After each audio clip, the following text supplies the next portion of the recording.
There are performers the camera seems to discover, and then there are performers the camera has to keep up with. The first kind fit the frame. The second kind keep expanding it. Audiences think they are watching a face, a presence, a certain kind of beauty. What they are often watching is a mind that has already moved on to the next question. That is Geena Davis. She was born Virginia Elizabeth Davis in 1956 in Wareham, Massachusetts. She studied. She modeled. She took the ordinary jobs that sit between ambition and the first real chance. When the roles began arriving, they were varied and specific. The odd, the physical, the sharp, the unexpectedly tender. She did not arrive as a finished product. She arrived as someone who could vanish into a character without asking the audience to protect her. Then the work deepened. In The Accidental Tourist, she played a woman whose directness cut through grief and social politeness with startling clarity. The performance earned her an Academy Award for Best Supporting Actress. A few years later, she and Susan Sarandon climbed into a convertible and drove into film history with Thelma and Louise. The movie was about two women who stop asking for permission. Davis's Thelma begins almost small and ends transformed. The shift feels earned. Audiences felt it. Critics did too. She received another Oscar nomination. The same year, she stepped into a league of their own and helped make a baseball film that treated women's ambition as ordinary and worth watching. Those roles made her famous. They also made her visible in the particular way that invites reduction. The industry and the culture have always been ready to talk about how a woman looks before they talk about what she builds. Davis noticed the pattern earlier than most. Instead of arguing with the gaze, she decided to measure it.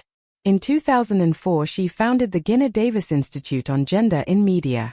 The work is not glamorous. It is research, counting how often female characters appear, how they are written, what they are allowed to do, especially in stories made for children.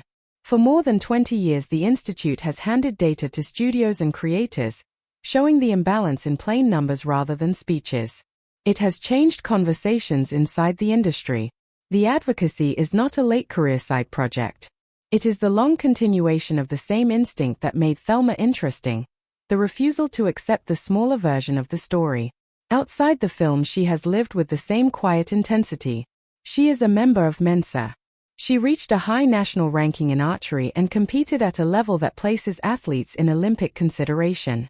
She plays several instruments.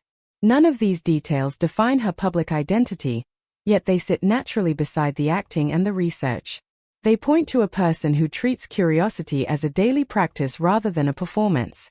There have been the ordinary human complications, marriages that ended, the private work of raising children, the recalibrations that come with a long career in a changing industry. She has not turned those chapters into content. The public record stays focused on the films and the Institute.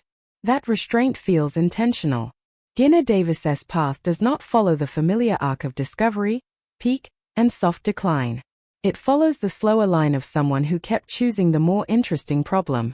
From the early roles to the Oscar, from the landmark films of the early 90s to the persistent, data-driven work of changing how girls see themselves on screen, she has treated attention as a tool rather than a destination.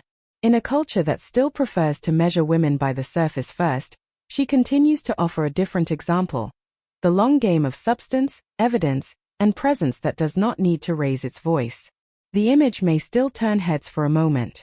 The work is what remains after the heads turn back.